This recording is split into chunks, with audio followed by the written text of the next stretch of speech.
Tekanan sendiri yaitu gaya yang bekerja pada suatu permukaan tiap satuan luas permukaan. Dengan kata lain, tekanan merupakan perbandingan antara gaya tekan yang arahnya tegak lurus pada bidang tekan dan luas bidang tekannya. Jadi, jumlah gayanya yang diberikan pada benda tersebut yaitu persatuan luasnya. Secara matematis dapat dituliskan sebagai P sama dengan F per A, di mana P adalah tekanan yang satuannya yaitu Newton per meter persegi, dan F adalah gaya tekanan yang satuannya yaitu Newton, dan A adalah luas bidang tekanan dan satuannya yaitu meter persegi. Berikut adalah contoh soal. Berapakah tekanan yang timbul sebuah benda yang bidang tekannya mempunyai luas 10 cm dikali 10 cm dan diberi gaya 20 Newton? Dapat kita selesaikan dengan cara yang pertama, yaitu diketahui A sama dengan 10 cm dikali 10 cm sama dengan 100 cm kuadrat dan diubah ke meter yaitu menjadi 0,01 meter kuadrat, dan F-nya yaitu 20 Newton. Yang ditanyakan yaitu P-nya berapa. Dapat kita selesaikan dengan rumus P sama dengan F per A. F sendiri yaitu 20 Newton dan A-nya yaitu 0,01 meter persegi, dan 20 dibagi 0,01 hasilnya yaitu 200 dengan satuannya Newton per meter persegi. Jadi P-nya yaitu 200 Newton per meter persegi. Baik, yang berikutnya itu adalah tekanan hidrostatis. Tekanan hidrostatis yaitu tekanan yang diakibatkan oleh zat cair yang diam pada suatu kedalaman tertentu. Nah, sobat, pernahkah kalian ketika sedang berenang, kalian mencoba untuk menyelam, dan ketika sedang menyelam, kemudian menyelamnya itu semakin dalam? Apa yang dirasakan ketika sedang menyelam? Apakah dada terasa sesak atau telinga terasa sakit?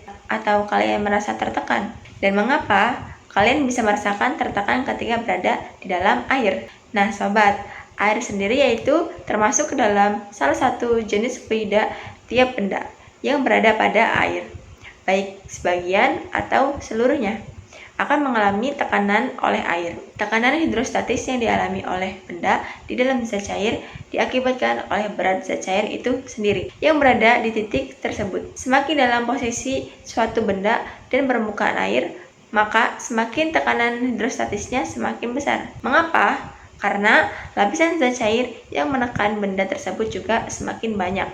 Nah, salah satu bukti bahwa tekanan hidrostatis dipengaruhi oleh kedalaman zat cair bisa dilihat dari percobaan berikut. Nah, sobat, sebuah botol yang berisi air kemudian diberi lubang pada ketinggian yang berbeda, dan ternyata pencairan air yang keluar dari tiap lubang itu berbeda-beda. Maka, semakin dalam posisi lubang air, maka semakin jauh pula. Nah, hal ini menunjukkan bahwa semakin dalam posisi lubang tekanan hidrostatiknya, maka semakin besar. Itulah sebabnya mengapa ketika kita menyelam semakin dalam tekanannya akan semakin besar, karena tekanan hidrostatisnya yang semakin besar. Nah, sobat, secara matematis, besar tekanan hidrostatis itu dapat dituliskan dalam persamaan berikut, yaitu P sama dengan Rho dikali G dikali H, yang dimana P adalah tekanan hidrostatis yang satuannya yaitu berupa Newton per meter persegi, dan Rho yaitu massa jenis zat cair yang satunya berupa kilogram per meter kubik, dan G yaitu percepatan gravitasi yang satuannya berupa meter per second kuadrat, dan H adalah kedalaman zat cair yang diukur dari permukaan zat cair yang satuannya yaitu berupa meter. Nah, sobat, berikut adalah salah satu contoh dari pembahasan yang sudah kita bahas tadi, yaitu seekor ikan berada pada kedalaman 10 cm dari permukaan air sebuah akuarium. Jika massa jenis air adalah 1000 kg per meter kubik dan percepatan gravitasi adalah 10 meter per second kuadrat, nah, berapakah tekanan hidrostatis yang dialami oleh ikan? Nah, di sini dapat diselesaikan dengan cara yang pertama, yaitu ketahui H adalah 10 cm diubah ke dalam meter menjadi 0,1 meter. Dan Rho-nya sendiri yaitu 1000 kg per meter kubik, dan G-nya yaitu 10 meter per second kuadrat, dan yang ditanyakan yaitu P atau tekanannya. Nah, dapat diselesaikan dengan rumus P sama dengan Rho dikali G dikali H. Dan di sini nilai Rho-nya sendiri itu adalah 1000 dikali G-nya itu 10 dan dikali H-nya itu 0,1. Nah, hasil dari perkalian tersebut yaitu menghasilkan 1000 dengan satuannya Newton per meter kubik. Nah, jadi tekanan hidrostatis yang dialami oleh ikan yaitu 1000 Newton per meter persegi. Nah, materi selanjutnya itu ada hukum Pascal yang dibuat oleh Blaise Pascal yang menyatakan bahwa perubahan tekanan yang diberikan pada fluida akan ditransmisikan seluruhnya terhadap setiap titik dalam fluida dan terhadap dinding wadah. Yang artinya, tekanan yang diberikan pada fluida pada suatu ruang tertutup akan diteruskan oleh fluida tersebut ke segala arah dan sama besar. Contohnya yaitu di sini ada gambar alat pengangkat mobil. Pengangkat mobil hidrolik di sini ada penampang A yang akan didorong oleh gaya F1 ketika zat cairnya didorong ke bawah, maka zat cair akan mendorong di penampang 2 ini ke atas yang didorong oleh gaya F2 ke atas sehingga mobilnya akan terangkat. Maka tekanan di titik penampang 1 sama dengan tekanan di titik penampang 2 secara matematis dapat dirumuskan sebagai P1 sama dengan P2, di mana F1 per A1 sama dengan F2 per A2. Atau bisa juga jika diketahuinya diameter, maka rumusnya itu F2 per F1 sama dengan D2 per D1 kuadrat. Di mana F1 yaitu gaya yang diberikan pada penampang A1 yang satuannya itu Newton.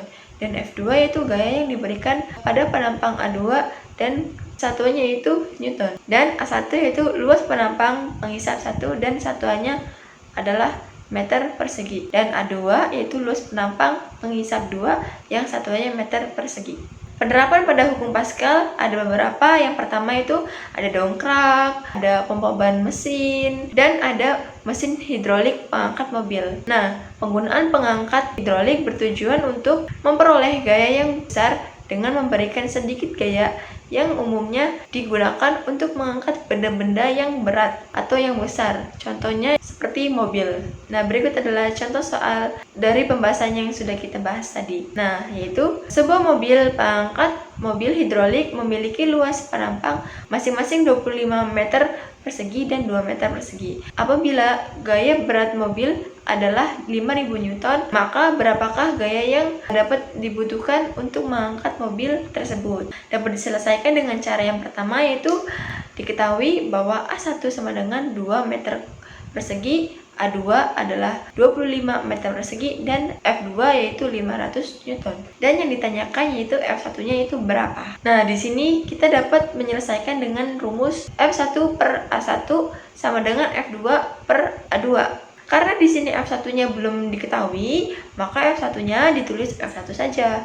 Maka F1 per A2, nah A2-nya itu bernilai 2 meter, maka F1 per 2 meter sama dengan F2-nya itu bernilai 5000. Yang pertama-tama kita harus hitung 5000 dibagi dengan 25. Nah, yang hasilnya itu 200. Karena di sini F1-nya akan kita cari, maka nilai 2 yang ada di atas F1 itu pindah ke samping 200. Jadinya seperti F1 sama dengan 200 dikali 2 yang hasilnya itu 400. Jadi F1-nya yaitu 400 Newton. Jadi, gaya yang dibutuhkan untuk mengangkat mobil tersebut yaitu 400